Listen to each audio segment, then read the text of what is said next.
Hi, Misha here, and as promised, we're out at the rifle range, although it's kind of grown up with grass. So, anyway, brought the Serbian Zastava M91 out. We've done a preview or two on. This is the current DMR in use in Serbia and a few other places, and it is slowly but surely replacing the older M76, and it's kind of analogous as a kind of a cross between the M76 and the Romanian Psl.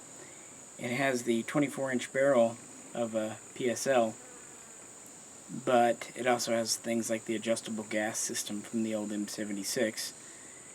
But no automatic last round hold open. It has just Yugo style, and it does fire 7.62x54R like a Psl. Originally these were on a machined receiver, but they switched to a 1.5mm stamped for pretty obvious reasons. The same with the furniture. It started off as wood and has transitioned over the last 10 years to polymer, and it always had this kind of skeletonized SVD style stock. So I'm going to run a few test rounds through it and then hand it over to Jay and see if we can, see what it groups were like. M91, first shots.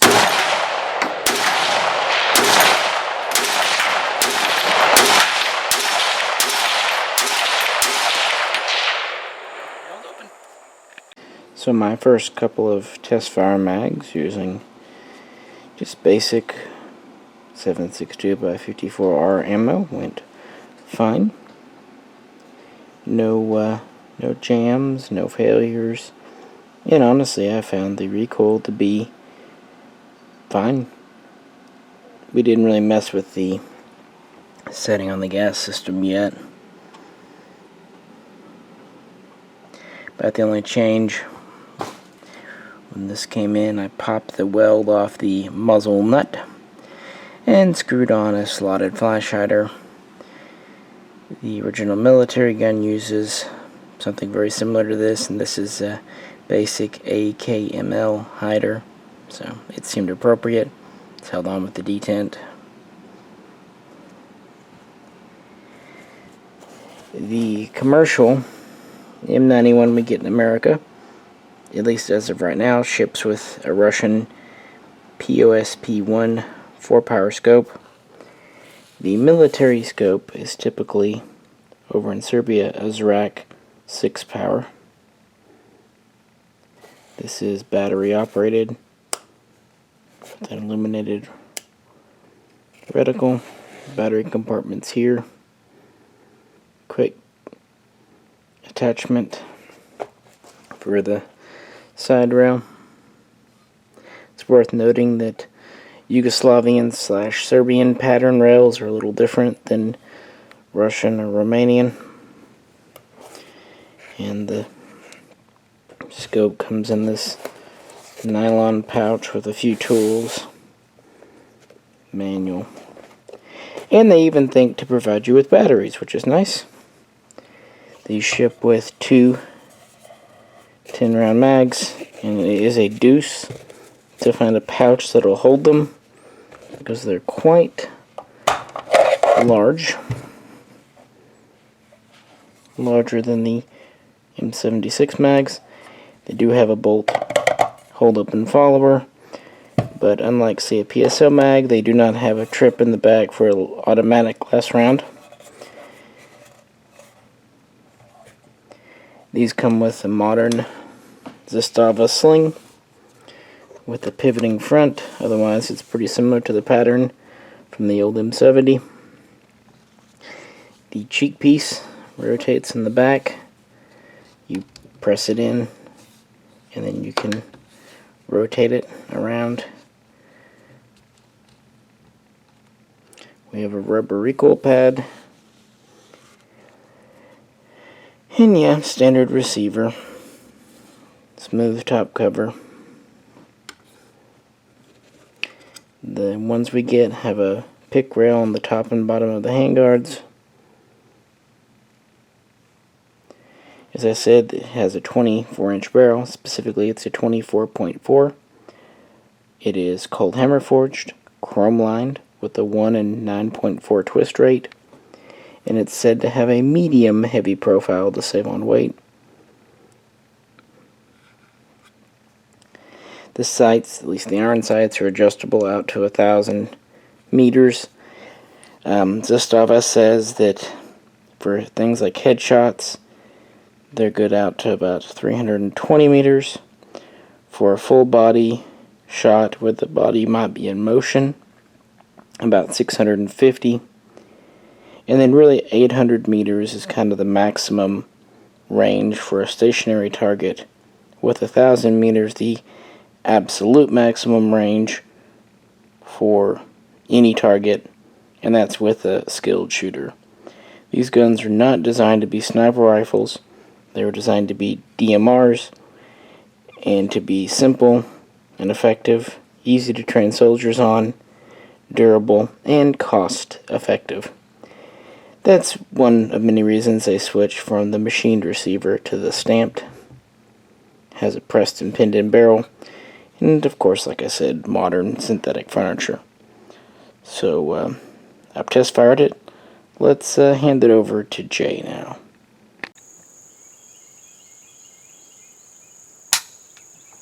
Probably would help if I charged it. Usually does.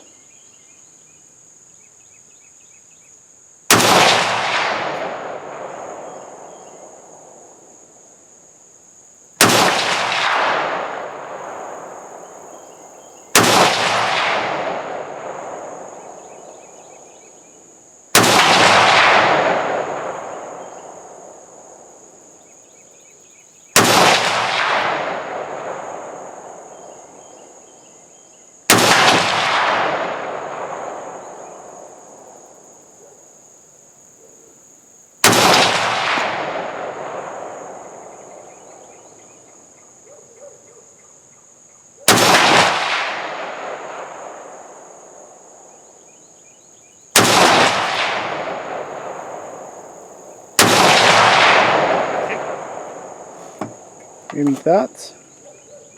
I have thoughts. So, Jay's thoughts. I'll talk more about those in a minute.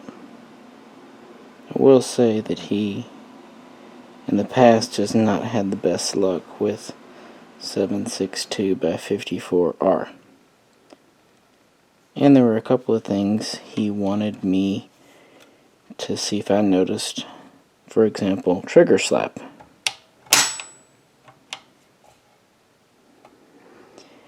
And just general shooting comfort with the scope and whatnot. So with that, I put another couple of mags through it. I thought I'd try the M91 one more time.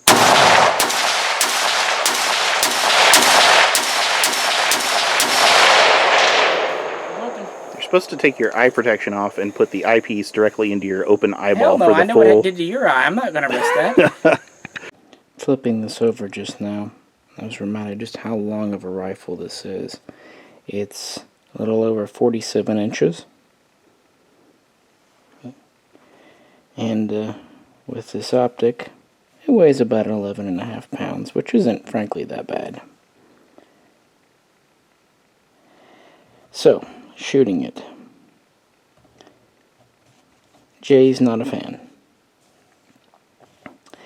I, on the other hand, had no problem shooting it, but obviously anything to do with accuracy is beyond my abilities. So there's not much I can really tell you. And to be fair, there are several channels with extremely talented, extremely experienced shooters here on YouTube. That's not and never has been kind of the thrust of our channel here. We've been more in the kind of history, construction, comparison, and frankly just sharing fun with shooting firearms. So with that, to kind of play to more of our traditional videos, let's talk a little bit about the history of the M91, and then I'll conclude with some thoughts on shooting from Jay and myself. As I mentioned in the intro, the M91 really shares a lot of features with these two guns. Zastava's previous M76 and Kuger of Romania's Psl, sometimes known as the model 1974. Obviously the Psl technically came out first. All three of these are just kind of overgrown Kalashnikov long stroke dual lug rotating bolt guns. Romania developed the Psl because in the late 60s relations with Russia were not great and they needed a new DMR. So they developed this. Now during that time, Yugoslavia, the Yugoslavian People's Army too, was needing a new DMR, and so they kind of were there, observing, helping, whatnot, as Romania developed their gun. So their own M76 is pretty closely associated. And of course, in 1970, Yugoslavia had their standard AK and 7.62 by 39 fully in production. And so the next thing, the Army wanted a new DMR. They didn't want to go the SVD route. They wanted something that could fire a full power cartridge, be semi-only, and extend the range and effectiveness of a standard squad. Of course, cost and all that was also a consideration. Now, the Psl used 7.62 by 54R, the very standard cartridge throughout the comm block. But Yugoslavia, who always did things a little differently, was still using 8mm, which goes back to their German connections. So they used this along with the M53 machine gun, which was an MG42 variant. Well, the M76 actually had prototypes in 1975. They were adopted, and by the 1980s were pretty widespread. And Zastava would build over 15,000. It's on a machined receiver, and as you can see, these have a more traditional pistol grip and stock arrangement with kind of a semi-pistol grip on the stock for grasping. They have a relatively heavy, at least heavier than the Psl barrel, but it's only about 21.7 inches long. Then it's capped by a fixed flash hider. It does have a bayonet lug. Now it has these interesting interrupted threads on the front sight base too for attaching a sound suppressor. So it's got a shorter barrel, extended gas system. This is adjustable with 4 positions, no cleaning rod under the barrel. This gun is about 44.5 inches long, and with its optic weighs a little over 12 pounds. Comparing it with the Psl, it is about 45.5 inches long, but only weighs about 9.5 pounds with its optic because it's on a stamped receiver. It also has slightly shorter stock, more skeletonized, and a thinner barrel. Now, as I said at the beginning, this is a 24.4 inch barrel. It too has a bayonet lug, and some have a fixed muzzle device, others have a threaded on one.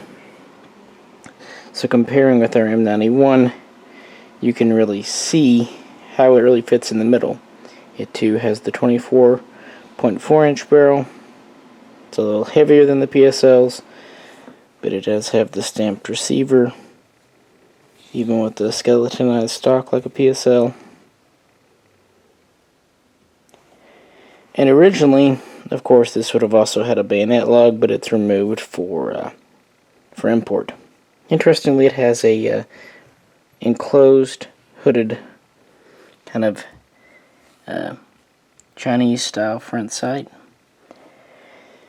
But yeah, this is actually the longest one of the three, at about a little over 47 inches. But it's not the heaviest, it's about 11.5 pounds.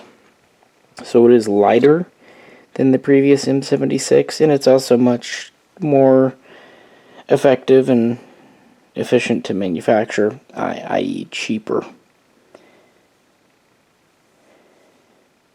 Now, the switch from 8mm Mauser to 7.62 by 54R would seem a rather odd one for the 21st century, and it kind of is. They're both pretty much the same age, cartridge-wise, but the main reason is that Yugoslavia, later Serbia, was ready to retire the 8mm round, and ended up going with 54R to have commonality with their PKM machine guns.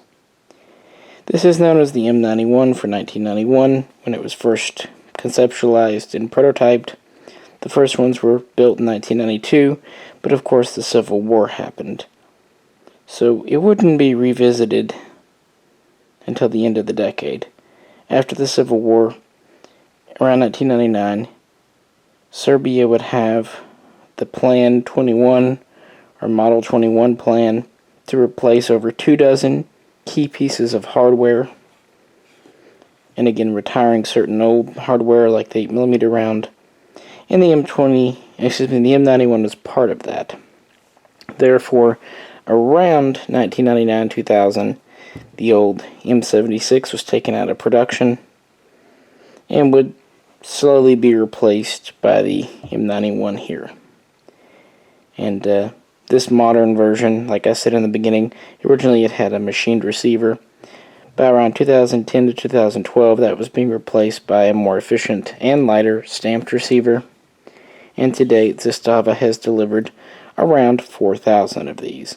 And like I said, they built over 15,000 M76s, while some went to other places like Iraq. The majority, of course, were used by Yugoslavia. Therefore, even in 2020, while this is the new DMR, there are still older M76s in service being phased out. Likewise, the Romanian Psl up here is very much still in service in Romania and elsewhere. It's just an interesting comparison, and one day we'll shoot all three of these together. That is, if I can get Jay to shoot 7.62 by 54R again. So with that, let's talk about our experiences and opinions on the gun. So, Jay, not a fan, can't lie about it. But also, to be fair, he has had several 7.62 by 54R guns, including Mosin's and the PSL, one of the real imports, not one of the kit guns, and even a Vepr 23-inch barrel. And he has sold them all. It's just not his cartridge. I don't think he likes the recoil impulse. And these guns are not really known for high degrees of accuracy. The M76 was said to be a 2 MOA to maybe 1.5 MOA gun when paired with proper M75 ball 75 ammo and with a scope tuned in for that rifle and with the shooter familiar with the combination. So basically, best case 1.5. And the M91 kind of continues that. It's about the same.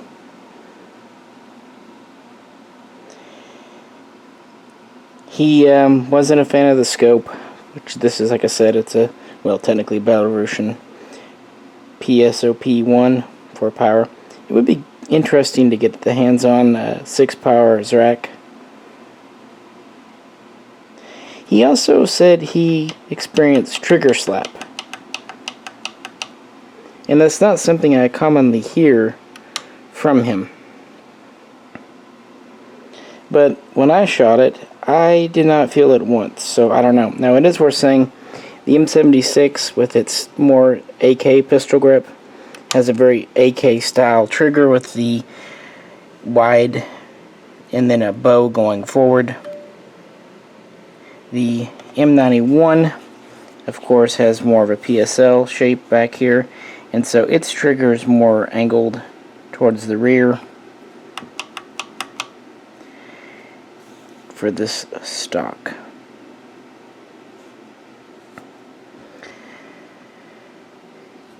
And of course, it may be a little unfair to this scope too, because he had just finished shooting quite a bit that 5.50 sniper with the ACOG on it. So comparing a Russian optic to an ACOG back to back, and a Swiss gun with a Serbian gun back to back, probably not the fairest. So there you go. Yeah, I did my best, and unfortunately there's not much I can do to tell you about shooting. I can give some observations on the guns themselves. While the M76 is a tad heavier, I do like that it is a little bit shorter. The M91 does feel a bit long and spindly.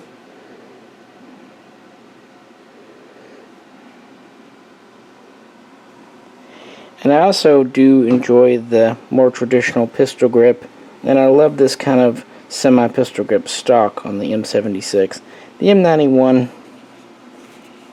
is just a very traditional skeletonized stock. The cheek rest, interestingly, doesn't work well with this optic. I think that, again, if we had the correct Zrak scope that these shipped with, it might be better. But it does easily rotate out of the way.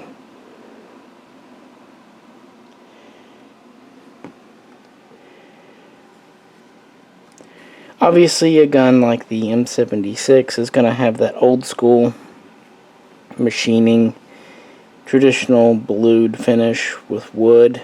It's a very classically attractive rifle. Whereas the M91 was, yes, designed to be cheaper to produce. Still has a nice blued finish. And the furniture, while not as attractive, honestly, modern black polymer is probably more weather resistant, durable, what have you. Another thing, to be fair, while the M76 has a cold hammer forged barrel, the bore is not chrome lined. The M91 finally has a chrome lined bore. So that's a positive. That might not help accuracy, but it's really going to help with longevity, cleaning, especially with all the surplus 54R out there. And that's something else to say. Between the two, today, I would say 7.62x54R is marginally easier to find with more variety than 8mm Mauser. And they're both pretty equal, but yeah. As for their magazines, the M76 mag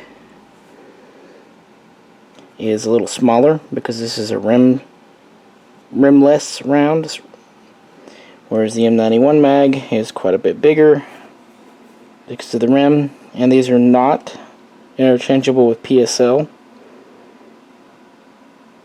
Both feature the typical Zastava Yugo bolt hold open follower. As for the bolt throw, how smooth it is, surprisingly, they're pretty equal. You would think with the M76 being on a machined receiver, it would be noticeably smoother than the M91. But then again, the M91 is on the 1.5 stamped with bulged trunnion, And as anyone who owns a Vepr knows, those can be quite smooth. So at least my two examples are pretty equal. Trigger pull as well. Keeping in mind that these are not sniper rifles, the trigger pull is pretty comparable. On the M76 here.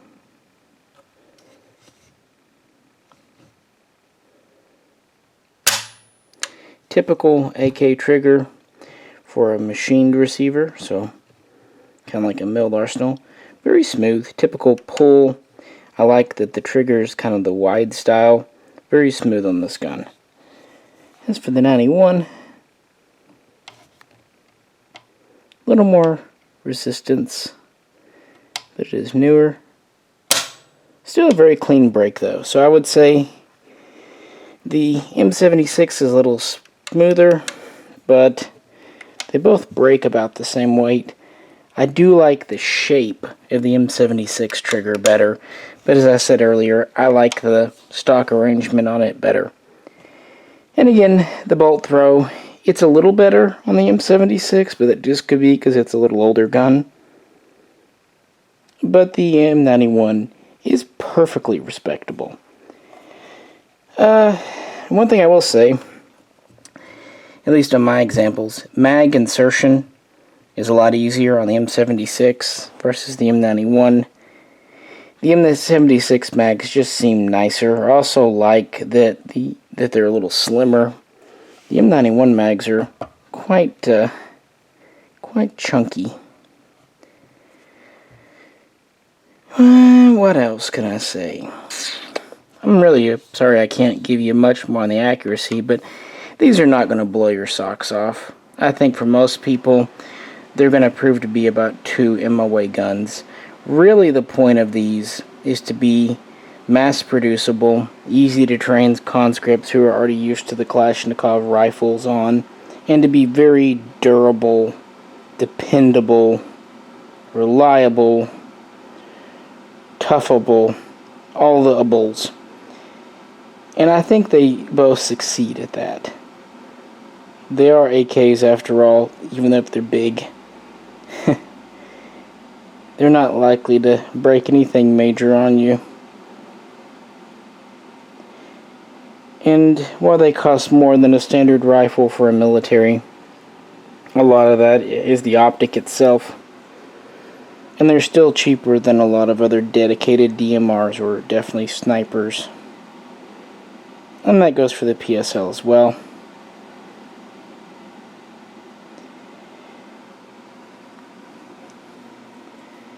I will say that I do like the M91 better than any PSL I've shot.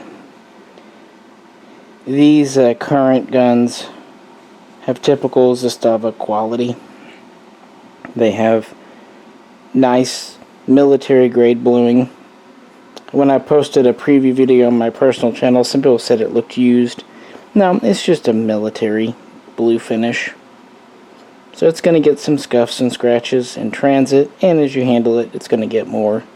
These are not meant to be show guns. That said, this M91 is smoother with a better trigger than at least most PSLs I've put hands on. It also has a slightly longer stock, which I think most Americans would appreciate. The handguards do have rails, which is nice for attaching a bipod, and it has an adjustable gas system, which I think most of us can agree is nice to have. It has a total of 4 positions, although one of them is basically off. 0 is off, 1 is small hole, 2 is medium, 3 is large for adverse or dirty conditions. These do come with standard iron sights, of course, adjustable out to 1,000 meters. A lot of PSLs don't have the threaded barrel feature. Instead, they just have a muzzle brake fixed to the front sight. As far as I know, all the 91s we're getting do have muzzle threads, 14 millimeters, so very standard. They come in with a nut very lightly tack welded on, which is easy enough to break and screw on just about anything you want. They even have the detent in the tower already, so no work needed there to speak of. And yeah, Zastava USA has started importing these over the last year. As far as I know, that's the first time they've been available, at least in any quantity. Century never imported these. However, if you want an M76, your options are a lot more limited. Back in the 80s, 87, 88, Mitchell imported all of 80 8mm M76's so-called counter sniper rifles. So there's only around 80 pre-bands. However, there were 200 technically post-1989 band guns. In reality, these were guns that were caught in customs or caught in transit. So they were originally M76s, and of course, like the M70s, that became M90s, they were redone and sold off later.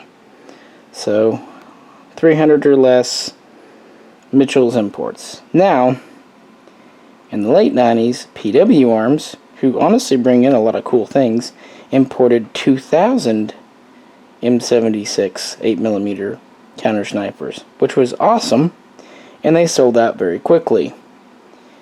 And half a year later, they all went back because they all had the third axis pin. Now, these guns, along with the PSL, were always intended to be self-loading semi-auto only, so just a two-position selector.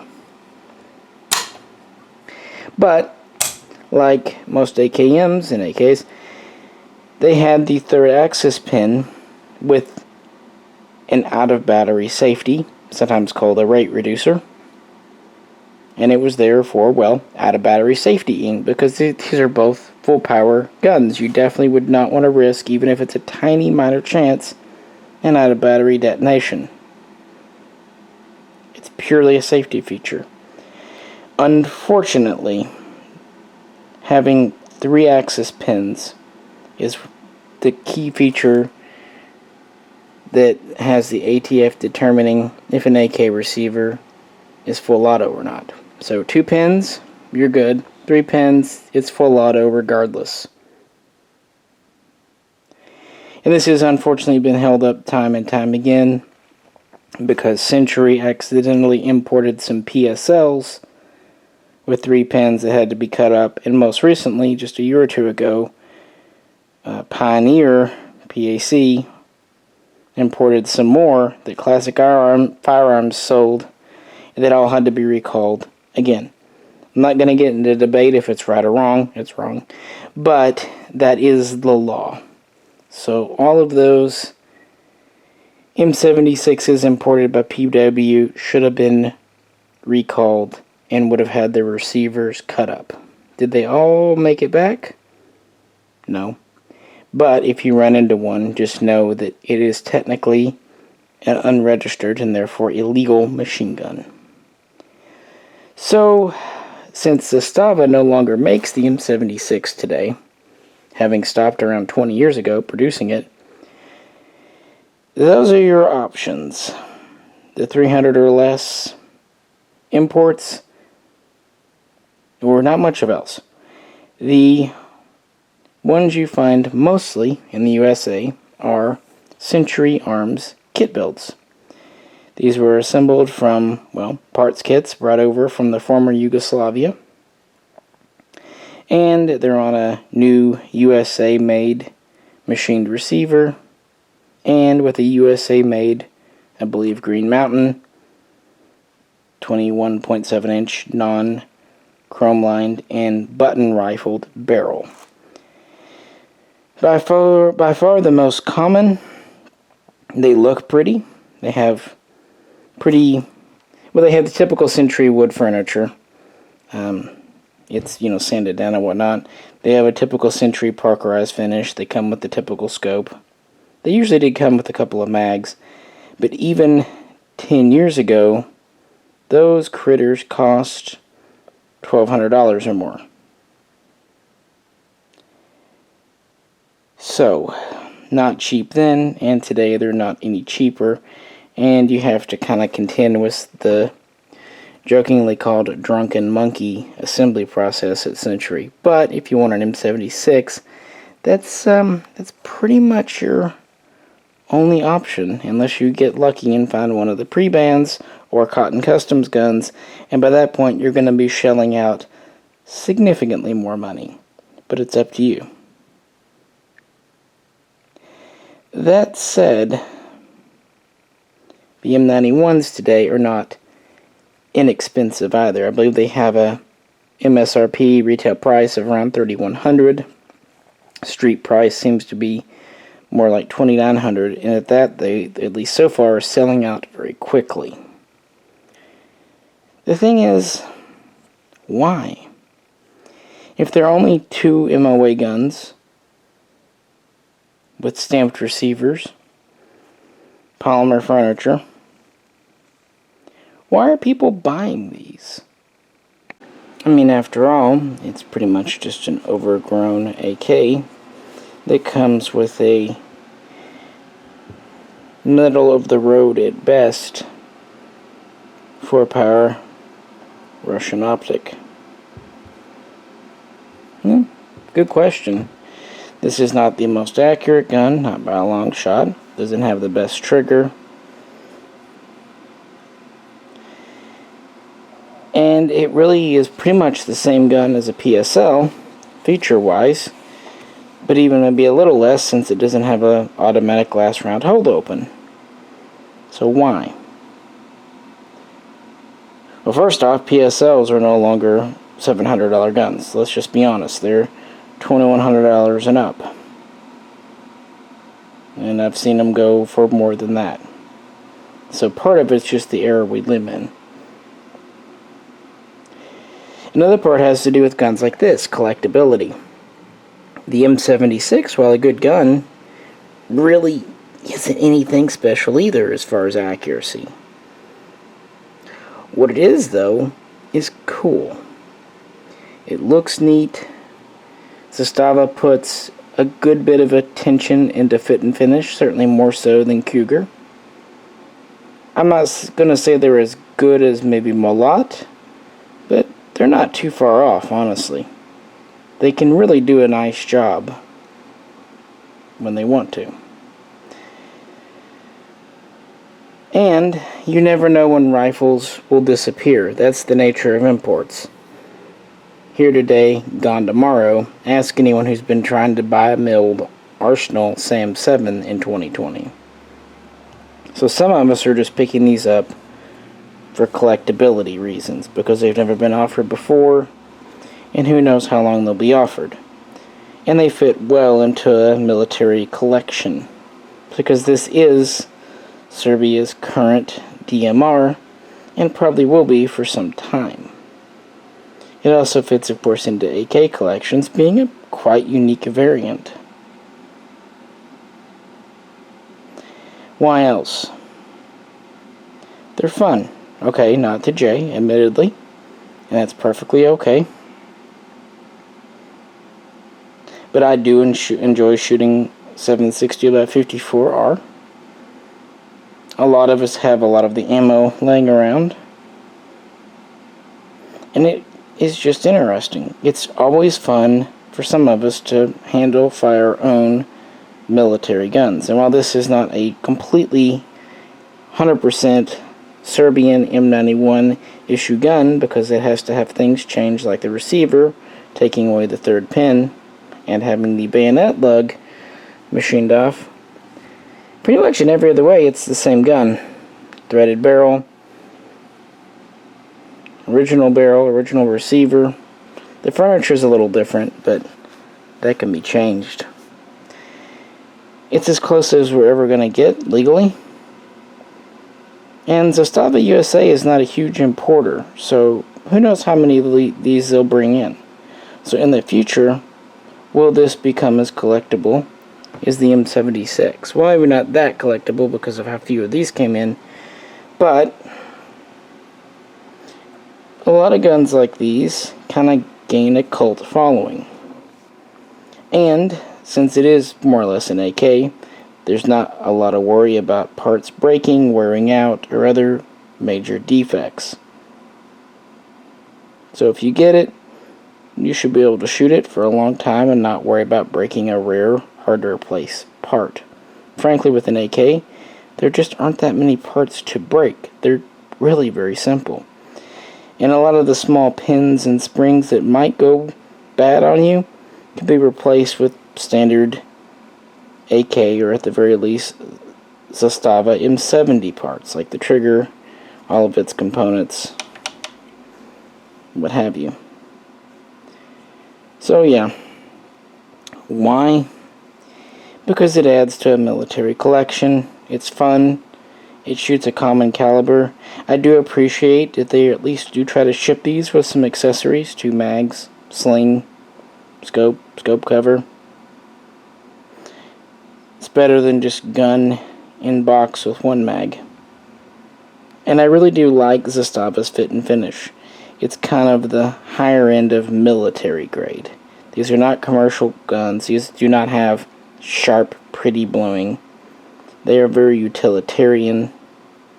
But I personally like that. Others may not, and that's totally cool too. Different strokes. Do I think they're worth nearly $3,000? Do I think they're going to get a lot cheaper? No. Could they become worth a lot more in the future? Yes. Is it possible they won't? Of course, anything's possible. But at the end of the day, I like me some Yugo guns, Serbian guns, Zastava guns, as you saw in the old overview collection video, and this one really kind of caps it. Now, if only Zastava would release a semi-auto M91, which is another one of the products in the Plan 21st Century Model 21 plan that Serbia went to. So there it is. Like I said, if Jay gets bored enough, I'm sure can convince him to try this again alongside the Romanian Psl, just to kind of have a X54 shoot-off. And I'll also try to get a different scope for it, try to find a Zrak. Of course, I could always just take the one off this, even though this is for 8mm. And of course, if you'd like more expertise on shooting and accuracy, by now lots of people, very high quality, have very high quality videos on these, like Forgotten Weapons Military Arms channel. But we had this one here. We did tell you we'd do a video on it. So, just trying to deliver as promised. Plus, there's not a whole lot to get excited about in 2020. At least this is something. So, in conclusion, 100% reliable. Nice trigger. Although Jay experienced slap, I did not. Mags loaded, fine. No problems there. Construction, fit and finish, seem very good for military. The furniture fits very well. Little wiggle on the top cover, which is pretty standard for AKs, especially stamped guns. Jay's accuracy was just pretty much hitting a steel target, not really trying to group of any note, because these are not ever going to be sub-MOA or anything even close to it. And to get good, it would require really dialing it in and finding the right ammo it liked. So, more of an function test, which it succeeded. So, I like it. I think it's neat. I'm glad Zastava USA is doing interesting guns like these. And I sincerely hope they will continue. The only problem is now that I have this, a Psl, and an M76, now I need to get an SVD. And those are bank. And just in case someone mentions it, yes, Century did import the M77 PS, which was a 7.62 NATO 308 gun. These were always meant for export from Zastava, although I'm sure some were pressed into service during the Civil War. It was never standard issue in the Yugoslavian People's Army or Serbian Army. The ones we got came with a shorter barrel, about 20 inches. It was threaded though. They had very much sporter handguards and a sporter buttstock. And they shipped with 5-round mags, or 10, and they did not come with an optic. They were neat, but they needed a lot of work to put them into anything like a military configuration. Whereas these, at least, that's how they're coming. One final note on the usage of these, both of them, that I think is kind of neat. From the outset, they were both adopted into the Yugoslavian, today Serbian military, with a secondary role to be used as a standard infantry rifle, hence the bayonet lug. You know, kind of one of those, just in case things get up close and furious, turn into a fur ball. They were always thought, well, worst case, the guy can use it as a traditional rifle. Hence, yeah, why they have things like the iron sights and a few other features that you typically don't find on snipers or even DMRs. Well, guys, that's as much as I can really say. Try to be thorough here. At least I hope this was entertaining. Hope if you didn't know about the M91, this might get you curious to check them out a little more. Or even the M76. Because I still like the M76 more. That's, you know, pretty clear cut. But the M91 is a worthy successor. And it's really quite amazing how similar they really are. Really, really they are. Well, if you have any questions or comments, please post them, and if we can, we will answer them. If you could, like, share, and subscribe. And if you'd like to help support the channel, please click on the link and check out our Patreon page. This is Misha, and also on behalf of Jay, we appreciate you, and we will both catch you very soon next time.